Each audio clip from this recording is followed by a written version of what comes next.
हे बच्चा पार्टी, कैसे हो बेटा आप सब लोग। सो आई होप आप सब अच्छे हैं। सो इस वीडियो में हम लोग 11th क्लास का हिंदी का पेपर करने वाले हैं। ओके, जो कि बहुत ही इजी सब्जेक्ट होता है, as you know all that. और इसके अलावा कुछ चीज़ें होती हैं बस जो आप लोगों को ध्यान रखनी होती हैं। तो पैटर्न जो है वो आप लोगों का 11th क्लास का इस तरीके का रहने वाला है। देखिए, आप लोगों के 10 से 15 नंबर के क्वेश्चन जो हैं वो MCQs में रहेंगे। ठीक है, ये देखिए, ये सारे क्वेश्चंस आपके MCQs में हैं और इसमें से आधे से ज़्यादा क्वेश्चंस आप लोगों को आते ही होंगे। तो इतना ज़्यादा मुश्किल पेपर नहीं आता है, इजी रहता है। और इसके अलावा में ये आगे आगे आप लोग देख सकते हैं। ठीक है, काव्यांश की सप्रसंग व्याख्या करनी है। अब देखो यहाँ पर क्या होता है, जो ये सप्रसंग व्याख्या होती है ना, इसको देख के बच्चे डर जाते हैं कि मैम इसमें क्या करना होगा हमें। इसमें कुछ ज़्यादा खास नहीं करना है आपको। सप्रसंग का मतलब जो है, प्रसंग का मतलब ये होता है कि आपको सिंपल लिखना है कि ये किस पोयम से है और कहाँ से ये लाइन्स जो हैं वो ली गई हैं और इसके रचयिता कौन है, किन्होंने ये लिखी हुई है। ठीक है, इसके बाद हो जाता है और उसके बाद में आ जाता है सरलार्थ। मतलब सरलार्थ लिखनी होती है। तो सरलार्थ का मतलब होता है कि इसकी ही इजी भाषा में हिंदी में लिखना है कि ये क्या चीज़ है और ये मतलब इसके अंदर क्या बोला गया है, कवि ने क्या बोला है, क्या बोल रहा है वो। ठीक है, तो सिंपल आप लोग अगर नहीं भी आता तो अगर सिर्फ पोएम का नाम पता है, पोएट का नाम पता है इसके, और आप आगे से बना बना के लिख सकते हैं, कोई प्रॉब्लम नहीं है।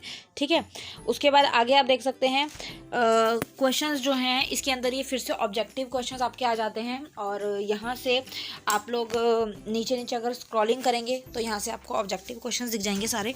ओके, और फिर उसके बाद एक और ये है, गद्यांश की सप्रसंग व्याख्या करनी है। ये 4 नंबर का आपको दिया हुआ है और इसके अंदर आपको चॉइस भी दी हुई है, तो आप ये या ये कर सकते हैं। और फिर से वही चीज़ है, सप्रसंग गद्यांश व्याख्या वो काव्यांश थी।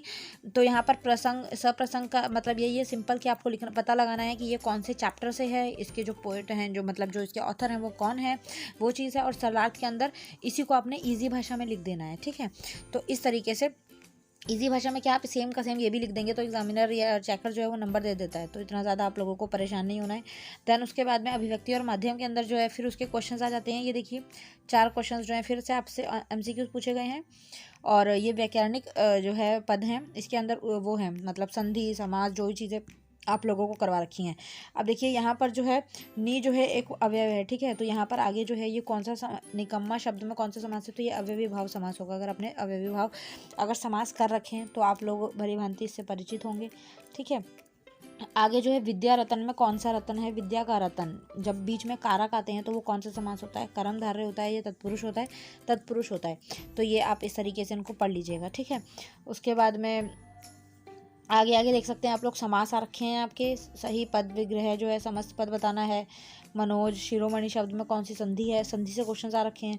ओके, ये साइड के आपके व्याकरण के क्वेश्चंस हो गए। उसके बाद आपका जीवन परिचय आ जाते हैं। जीवन परिचय के अंदर यहाँ पर सुमित्रानंद पंत और भवानी प्रसाद मिश्र का रखा है। आपको 4 जीवन परिचय मतलब मिनिमम आपको 3 तो पढ़ने ही हैं। 3 जीवन परिचय पढ़ के जाइएगा। जो भी आपके टीचर्स ने आपको मोस्टली करवा रखे होंगे उनमें से 3 ही पढ़ने हैं बस। ठीक है, उसके बाद आगे जो है पंक्ति का भाव स्पष्ट करना है, मतलब ईजी तरीके से इसको लिखना है। सिंपल 2 नंबर का, धनराव और अलोपीदीन का चरित्र चित्रण।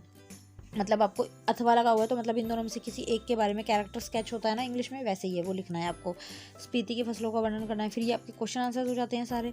ओके, 5-5 नंबर के आपके क्वेश्चन आंसर्स आ जाते हैं। तो इस तरीके से आपका पेपर जो है ओवर हो जाएगा। तो इस तरीके से आपका पेपर रहने वाला है। और आई होप आपको सारी चीज़ें समझ आ गई होंगी। पेपर बहुत ईजी रहता है, बस अपनी हैंड राइटिंग पर थोड़ा सा फोकस रखना।